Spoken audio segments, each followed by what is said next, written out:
In this interview for the National Centre for Military Intelligence, I'm going to be speaking with Julian Whitehead, former Colonel of the Intelligence Corps, and we're going to be sharing the secrets of intelligence in the 17th century. Julian, thank you for coming to the Cavalry and Guards Club today to talk about the 17th century and intelligence. But I wonder if it's helpful to just give us a bit of a background before we get to the 17th century. Well, Helen, intelligence really is as old as warfare. And as really, I think the earliest record I can think of is in the Bible, when Joshua wanted to capture Jericho and sent spies into the city, and they were protected by Rahab the harlot, who then helped them to escape so they could report back to Joshua. And that, I think, Rahab's house is probably the first example of a safe house. And that happened in 1200 BC. So I think the connection with Rahab gives grounds for intelligence being regarded as the second oldest profession. But I think also intelligence is something that every commander has always wanted. They've always wanted to know what the other side were getting up to, what strengths they were, where they were, and what their intentions were. And to find out the answers to those questions, they sent out scouts ahead to do reconnaissance, and they started having spies. And then they'd get information from documents that they captured, or, of course, they capture prisoners and get information by interrogation. And then to counter that, of course, there was awareness over time about spies, and so people became more security alert and careful about things like careless talk and so forth. But also, because there was the danger of correspondence and plans being captured, they started trying to write those plans secretly, sometimes with secret ink, usually urine or lemon juice, which, if held up to a candle, would then reveal the proper information, or by encryption. And then encryption led to needing to break those codes and cryptanalysts. So the whole thing developed one thing after another. And an interesting person in all of this, of course, is Elizabeth I. And there is that famous painting, isn't there, in that gorgeous dress where she's got the imprint of the eyes and the ears. Yes, Elizabeth did have a very good intelligence service after a period of time, and that was run by Sir Francis Walsingham, her Secretary of State. And he had a very, very good network of spies. And perhaps one of the most famous things that he did was an operation whereby, when Mary Queen of Scots was a prisoner, he wanted to make sure that she couldn't correspond with other Catholic princes of Europe, or indeed with her own supporters. And so stopped her corresponding with anyone, but then made arrangements through one of his agents that she could secretly send out information through, in fact, a beer barrel. So she thought, all right, this is fine, I can do that. That enabled him to be able to read any correspondence that went to and fro. Also, that worked well for a bit, but then she started using encryption. But luckily, Walsingham had someone who could decrypt her messages, and in one particular case, found that she was involved in a plot to assassinate Queen Elizabeth. Yes. That resulted in her being eventually tried and executed. So that was really quite a success. It did get rid of a major threat to Queen Elizabeth. But then, sadly, after Walsingham, really things rather died away from the intelligence point of view.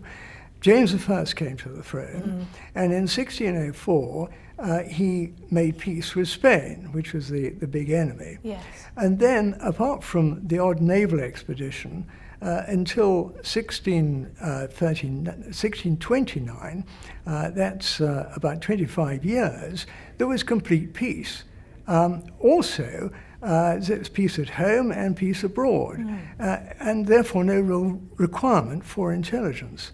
And in addition to that, there was no standing army. All there was the king's own private guards and a few guards looking after the armories in Hull and in the Tower of London. So really, no requirement for intelligence. Yeah.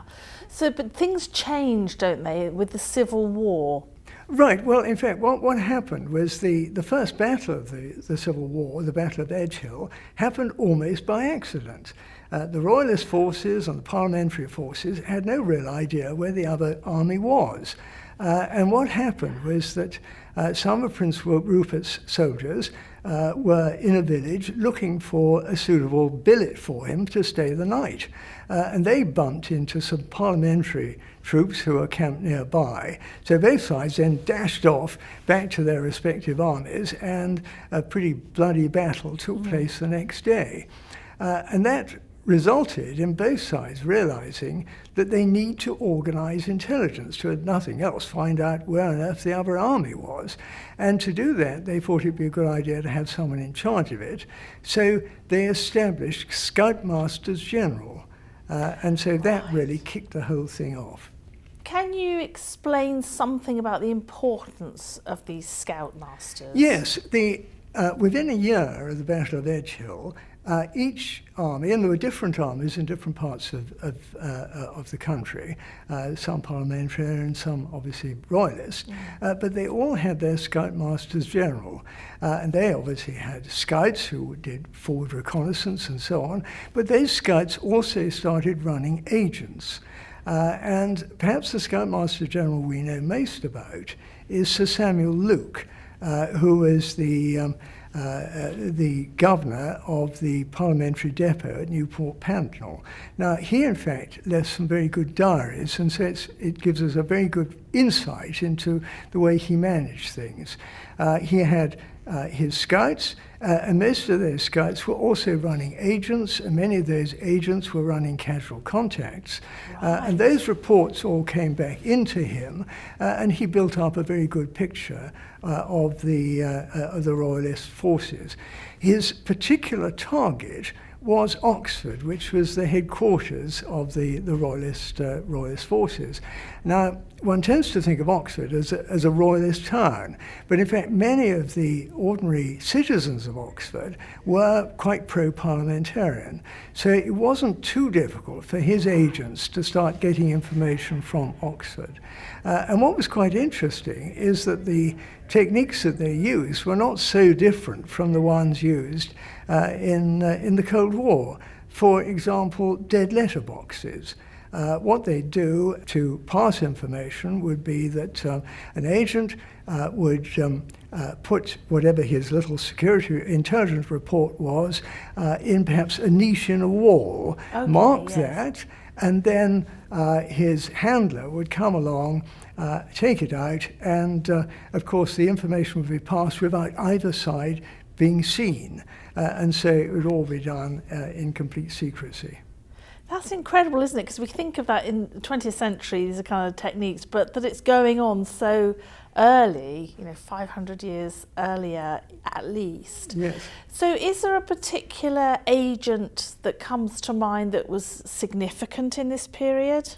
Well, there were lots of agents, of course, but one quite interesting one was a female one. There were, in fact, not really so much female agents, but females were used mainly for passing secret information.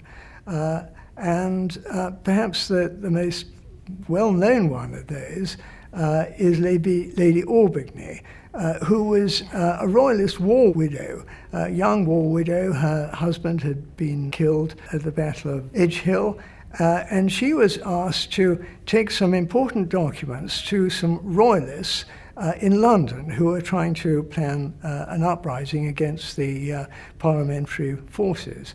And she took these under her skirts, attached to her thigh, as we understand it. But unfortunately, careless talk among the Royalists in London resulted in this all coming to the notice of the parliamentarians, and she was arrested and put in the Tower of London. But later on she was released, and when Charles I was captured and held as a prisoner at Hampton Court, she got back to the same business and managed to smuggle information between him and the Queen during that particular period. And then later on again, she tried, rather unsuccessfully, to arrange for his escape when he's been transferred from one place of custody to another. So she was a lady of some character, to say the least of it. Oh, that's amazing, and this is not insignificant, is it? What happens to her, by the way? I mean, does she survive? Well, she survives it's very sad, really, because she did survive to see Charles II return, but died only a couple of years later. I think it was cancer. Very sad. Are there any examples of this time where they're using interrogation? Well, strangely enough, interrogation wasn't really used very much. In fact, the word interrogation hadn't really been used at all. It was, in those days, called examination. And it was, funnily enough, almost a legal technique or a legal process, often with lawyers employed as well.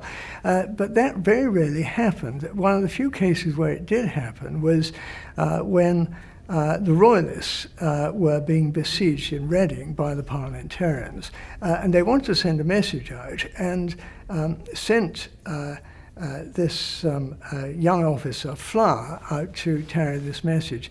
Sadly, he was captured and he was interrogated, and as a result of that, the information he gave did help the parliamentarians to capture Reading at a later stage. But that's one of the few cases of it actually happening. Prisoners weren't treated at all well, but there wasn't any torture. Torture was actually not allowed under English civil law. It was allowed for the king to do torture if necessary, and that was very rarely used. It was a royal prerogative that had been used in the case of Guy Fawkes, but hadn't really been used much since then. So there was very little torture going on at all, and in fact the only torture I can actually think of was the governor of the jail in Oxford, the Royalist jail in Oxford, a chap called Smith, who did carry out torture now and again, but that was more for his own pleasure rather than to extract information. Oh, that's fascinating, because we do think of this period as being pretty bloody at times, and we would assume that they'd been engaged in torture and stuff, and no real interrogation. So that is fascinating. And you have mentioned already a bit about intercept, because this is an interesting part of this period, isn't it? Intercept. Yes, it is. And right at the beginning of the war, Charles I was using encryption to send messages to his wife, Henrietta Maria, who'd gone off to the Netherlands to try and get arms and weapons and so on to bring back to this country. Really, encryption was used in different levels. At one level, it would just be substituting ordinary words. For example, instead of using the word king, they'd substitute Mr. Jones. And instead of using the word attack, they might say something like purchase. And instead of using the word, say, Bristol, they might say gloves. So the king is going to attack Bristol would be Mr. Jones is going to purchase gloves on the 4th of September or whatever it is. So that was really simple encryption, or simple substitution. But then there was more sophisticated substitution, where A would be represented by Z and B by X, and so on and so forth. But however complex the encryption became, the parliamentarians were very fortunate because they had someone called Dr. John Wallis who was able to decrypt it. And he was one of the great mathematicians of his day. He was an academic. In fact, probably the greatest English mathematician before Newton. Yes. And he managed to crack nearly all the codes, in fact, all the Royalist codes that came his way. And that gave the parliamentarians quite an advantage. So it actually made a material difference to the parliamentarians? Yes, it did, yes. Yeah. So at the end of the Civil War, what does the intelligence picture look like? Well, in my view, the Civil War kick-started military intelligence. And it's as a result of establishing things like Scoutmasters General. They then had a proper organization based, of course, on scouts and using spies and intercept, which was really a huge step forward, or indeed you could describe it almost as a step back to Elizabethan times. Yeah. But it was certainly a great step forward. And that was continued really into the Commonwealth and developed from there on. So really, that's the legacy. Well, that is the legacy, and Cromwell's intelligence organisation was very impressive indeed. But then that was continued, and again, as far as military intelligence was concerned, both the great generals like Marlborough and like Wellington made a huge amount of use of intelligence, and that was just extended right up to the present day. Julian Whitehead, thank you so much for being with me today in the Cavalry and Guards Club and for sharing some of the secrets of intelligence and the development of military intelligence in the 17th century. Thank you so much. It's a pleasure.